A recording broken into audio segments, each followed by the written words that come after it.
Hey everyone, and welcome to this week's episode of NuStrength, Sugar Babes. Hope everyone likes my big microphone. We were just talking about how professional it makes me look.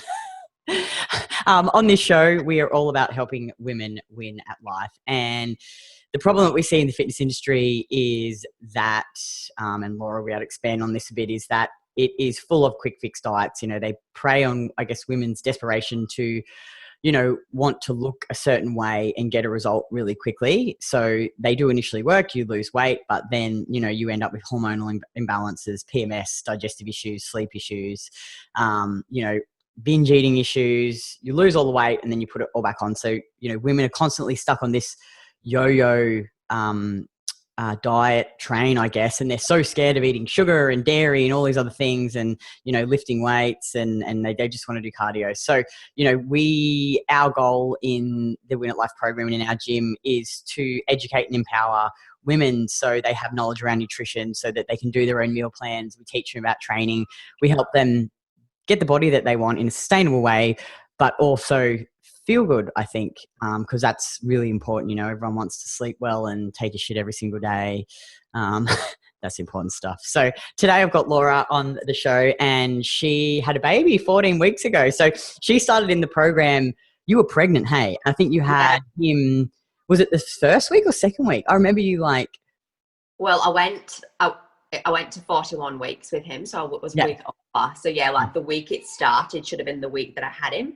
So I was pregnant for a week that the program started. And you were amazing, obviously you couldn't do any of the training initially because you were pregnant, and then you had a period of time where you had to just take it easy. But, you worked really hard on your nutrition, you applied yourself, you were tired, obviously, because you got a new baby and they just don't fucking sleep.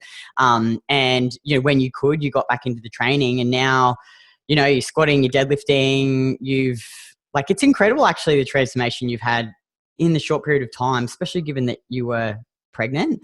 Yeah.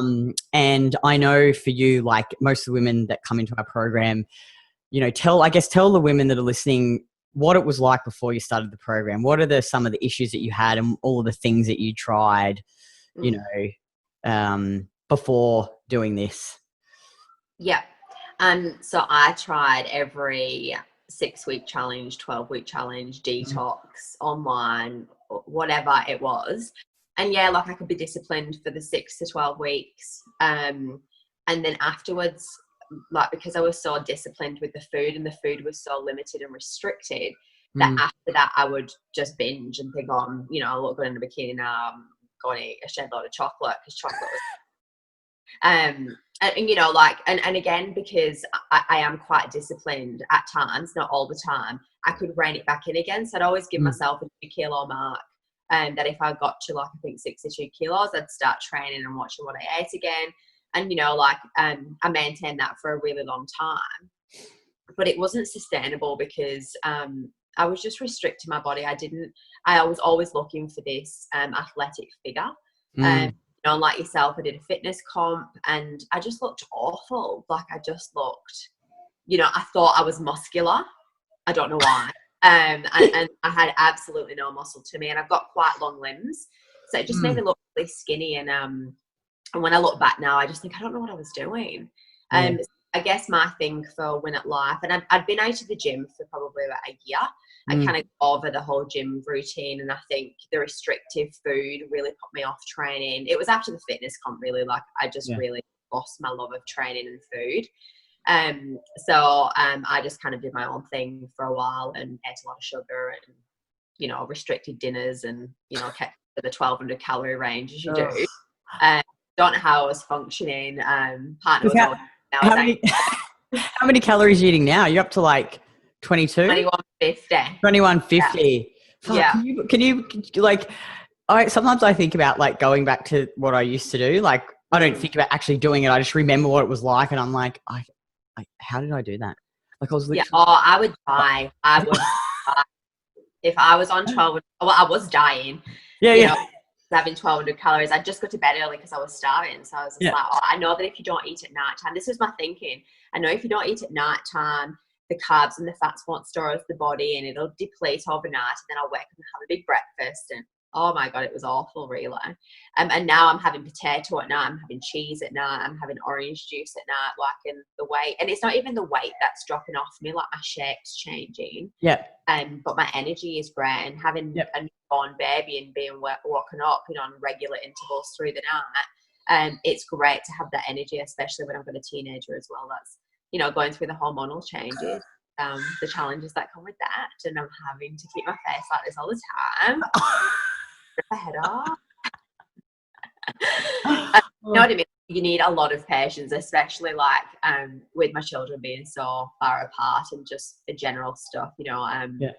that was the biggest thing that I've seen the change for me, is that I'm just not starving. I don't look for sugar anymore, which was a massive thing. I told myself for years I had bad willpower. Yeah.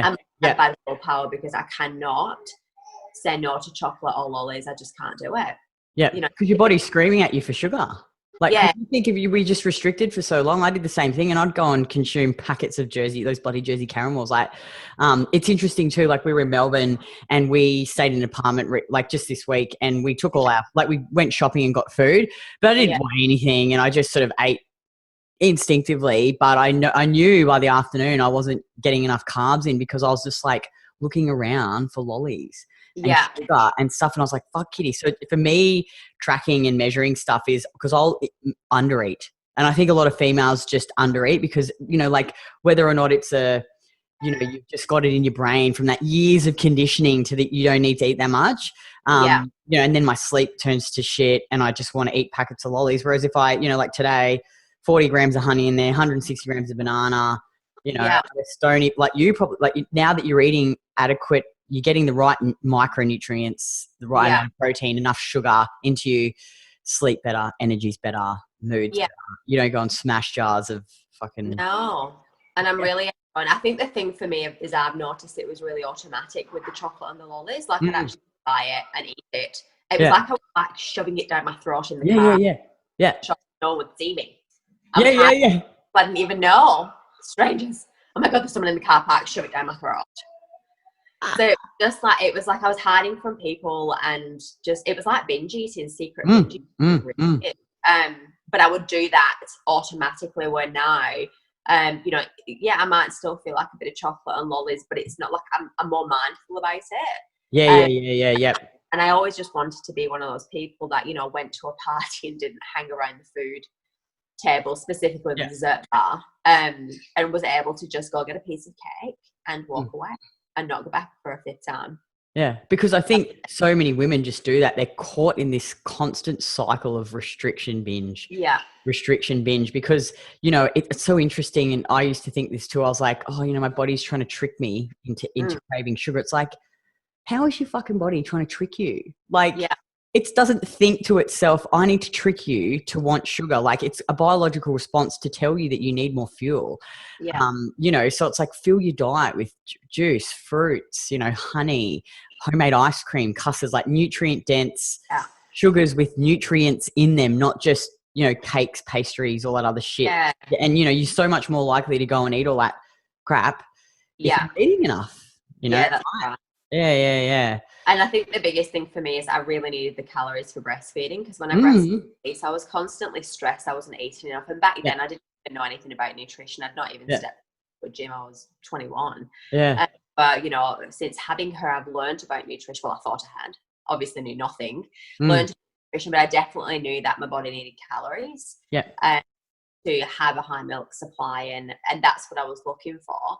And the week that I came across Win at Life, and I thought, sorry, I'm just jumping in, because regardless of it, I know I'm about to give birth, but that doesn't mean it's an excuse for me not to eat good. I know that I can't train, and that's fine. So to me, when I came in at Win at Life, it was just about the food and knowing that I wanted the education component with it, which I knew that you guys offered. And what's been really good about it is that you do educate, but it's about us educating ourselves. Like, pointers to the part where it is in the website, or you get us to read an article or a book or you know what I mean, or to find out our own. I think I remember fishing for Craig one time saying, oh, can you just let me know why I need to eat this? And he's just like, yeah, if you just read this book. And I was like, oh, but that's right, because for so long, so many years, we were told all the time by the PTs why it was that, and I can't even remember what it was. Or why we had to eat it. Well, now, because I'm educating myself and I'm reading myself and I'm not having someone tell me. It's sticking a lot more and it's making more sense. So it's really good. I think too, you know, like we really encourage, and obviously you would confirm this, is that test and measure. So we're like, let's increase your calories. You pick the foods, you try the different foods, and then look at your symptoms, and then we try and improve those things, and you do it yourself. So you have all these fucking light bulb moments. I know myself, like as I've been, and I'm still learning, you know, I'll test this and then I'll be, okay, great. My sleep improved that night, or my training was better, or my mood was better. So you really get to know and understand your body and how it works, and, you know, and how different things work. And it's amazing, you know, like now I consistently consume 3,000 calories a day. And some days I actually can't believe that, you know, and I know for you guys too, like you're probably thinking for you're going to get higher than 2150. I tell you right now, like another 6 months, you're probably sitting at 25, 26. Because and I'm fine with that because I really love eating at the moment. Yeah. Who doesn't love food? Yeah. No, it's really good. Like, you know, especially when it comes to dinner time or whatever, like I'm not even bothered about the calories anymore, because I've seen weight, you know, I'm actually way lighter than I was pre-baby, and I was within the first 2 weeks of giving birth. And that's completely different to what I was with Elise. I had 25 kilos to lose with her still after I had her. So, you know, the nutrition component to me, regardless of the training, and, you know, eating 2,000 calories, because I started off on 1,700 and then went up to 2,000 because I was really hungry. And the same, but just the fat drop off, and my body, you know, I can fit back into my clothes pre-baby, and it's a good feeling. All of that is a really good feeling, and knowing still that I can eat so much food, and so much good food too. You know, which is exactly what I was after. So it was great. I think you made a good point before, and I was going to touch on it, is that, you know, and I used to do the same thing, is I think too many women have got the mentality, and I mean, probably not their fault, because there's all these stupid diet programs out there. It's like this all or nothing mentality. Whereas it's, you know, it's got to be, and you can probably put your 2 cents in here, is like, you were like, okay, I'm not going to be able to utilize the training component, but I don't care about that, because it's about doing what I can, making the changes where I can. And like, you haven't been perfect. You've just progressed. You haven't expected yourself to be perfect. You know what I mean? Because I think that is where women go wrong, is that you can never be perfect. You know, like, stop thinking about the all or nothing mentality. It's about, this is going to be a lifestyle change, and I'm going to make changes every week. And I'm just going to slowly change my rituals and my behaviors and my habits. And over a long period of time, it's going to get me to where I want to be, rather than thinking I've just got to get to, you know, 10 kilos, drop 10 kilos weight. Then what, you know? And what would you say to, like, if a woman was listening and she was thinking, oh, you know, I just don't want to start this now. Just, you know, like what I used to do is, oh, it's Christmas, I'll just eat shit, and I'll binge and binge and binge, and it's cool because I'll just go back to my restrictive ways in January. Like, what would you say to someone who was thinking that? Well, I just ask why. Like, why wouldn't you start now? You know, what's going to be any different other than the fact that you're going to be a few kilos heavier? Yeah. You know, you restrict yourself now and you binge, your metabolism is really slow anyway. So you're just going to store all that as fat. Where you actually increase your calories now and sped up your metabolism, I think it's more beneficial, so you can eat more crap over Christmas. Eat more food. So much, gain weight, I mean, that's my way of thinking, really, because I'll be eating the food that's on the dinner table for Christmas, and I'm not even concerned about it. I'm not.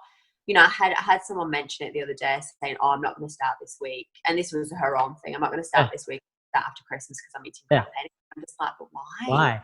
Do you know what I've found since I've begun to eat like this, because we've had a few Christmases, is now I just go to Christmas and I just eat food and I enjoy and I stop. Because it's gone. Because I'm not like, I used to be in the whole headspace of, oh, I'm just going to, I can't eat like this again. Like, I can't eat all this food. Whereas, because we still have, like, you know, hams and prawns and Greek salads and potatoes, and, you know, we'll have like pavlovas. So I'll just have enough to keep me to fill me up, and then I'll have a piece of dessert, and that's it. Because I know that I can eat again at dinner. It's not as though like I have to never eat sugar again, or so I think you lose that whole restriction binge mentality. So you can just go out and you can enjoy food and make good choices and not feel guilty and binge eat.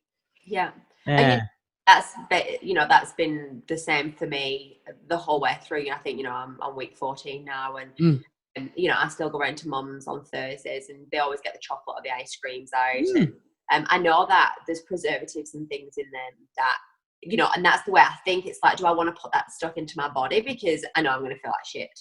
I had like the tiniest bit of ice cream on a cone, and I was sick before bed, and I was just like, I enjoyed it. That was great, but it was more that I felt sick than going to sleep. So it's like, why do I do that? I'd rather take my own dessert that I've made, like my own ice cream, or I think it's more about quality of food now. It's the quality, because you can eat ice cream and you can drink chocolate milk and you can eat chocolate. It's like, but you just want to, you want to feel good. If you could say if you met yourself 2 years ago, like the current you was talking to you 2 years ago, what advice would you give the 2 years ago you now that you know what you know? Yeah, I'd probably say you don't need to live in the gym, especially doing cardio. Like I remember I'd be walking for 3 hours a day some days. 3 hours. I don't even have that time now. Like if I went back there, I'd be like, you're not going to have those 3 hours in a year's time. So you need to think, what is it that you want to do, or spend quality time doing in those 3 hours. And I think it's just knowing that it's going to be okay if you eat more food. My thing I think back then was, oh my God, 3,000 calories, 2,000 calories, 1,500 calories sounds like a lot of food. And I've noticed that on some of my friends' faces when I've told them how many calories, even though they're saying you look amazing, Laura. And I'm telling them I'm on nearly 2,200 calories, and like, oh, I don't know if I can do that. Like, oh my God, it's about, but you've got to be in the right mindset. You've got to come in, be in the right mindset that food isn't the enemy. It's the best thing you can have. And it's we are our own worst enemies. So if I was to speak to myself a couple of years ago, I feel like you need to stop restricting yourself of good food, and especially dairy that we need, especially calcium, and stop flogging yourself in the gym when you, especially with cardio. I don't do any cardio. No. I just walk Winston. I just walk the dog. That's it. And we weight train. And I guess two of I'd say the three biggest objections, because the women that we work with, the majority of them have kids. So the three things, and if you were giving some advice to a woman or women who are listening to this, is one, I get come up a lot. I don't have kids, so I don't understand this, and I've probably always been a bit selfish. Like Craig's like, you're so selfish. But if you don't look after yourself, how can you give to others? So one, a lot of women feel like they don't deserve this, that they don't deserve to invest in their health and nutrition. Like, what would you say to that if a mum's listening to this and she's thinking, well, what I don't deserve, I need to put myself last. Like, how is putting yourself first and investing in yourself and your health and your body good for the rest of your family and your kids?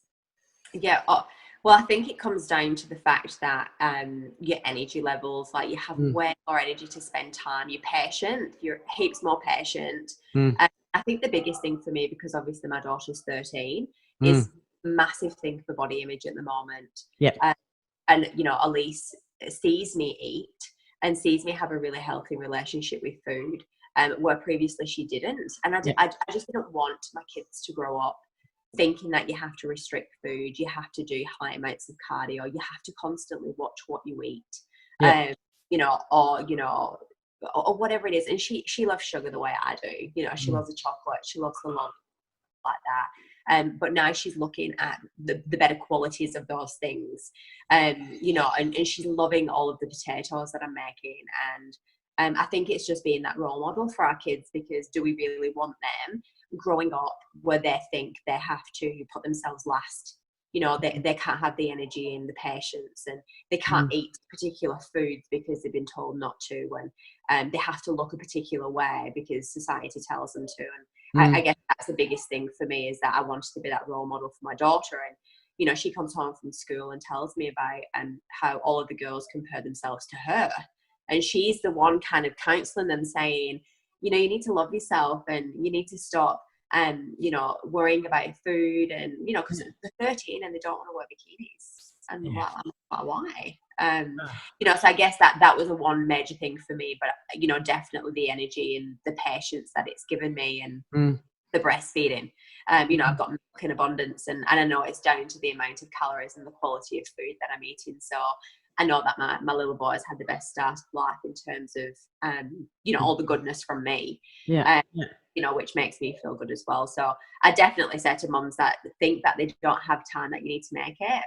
Because if you don't make time for you, then your mental health's just going to completely out the window. And how can you be a best role model for your kids if you're not going to be it for yourself, really? And the other one is because obviously you would know this because you've got 2 kids and you work, and so I don't have time. I don't have time. Like, is this program going to give? I mean, obviously we only 3 days a week. Some of our women only train twice. Like Dimity trains twice a week. She's got 3 kids, single mum. Yeah. Is this going to give you time back? Like, I mean, obviously you have to prep food, but you can keep it simple and simple food and 3 days a week training. Like, can you fit it in as a mum? Oh, absolutely. I think I've got more time now that I've got 2 kids than I did before. I prep food for 2 hours on a Sunday, if that. And it's a fun thing that my daughter helps me with as well in the kitchen, which is good. So it's a family activity. And in terms of training, I've only just started training 2 weeks ago, and that's 3 half-hour sessions a week, where before, like I said, it was 3 hours and I don't have time for that. So if I didn't have time for that and I was still in that mentality, I would feel like shit on myself because I wasn't going out there and training for 3 hours a day. So, my mentality would have been really hard on myself because I wasn't doing them things because I didn't have the time. So, in terms of time factor, and when you have kids, it's not an issue. Like, I don't think it is an issue. And, maybe ask yourself that question to all the women out there when you're scrolling Facebook for half an hour, or I'm definitely guilty of that. Me too. For half an hour, or Instagram for an hour and an hour. What am I doing? Yeah. It's just gone. That could be an hour prepping 8 meals a week. Yeah, totally. Yeah. So I think it's about whether they value themselves and have that respect for themselves to know that they deserve to feel good.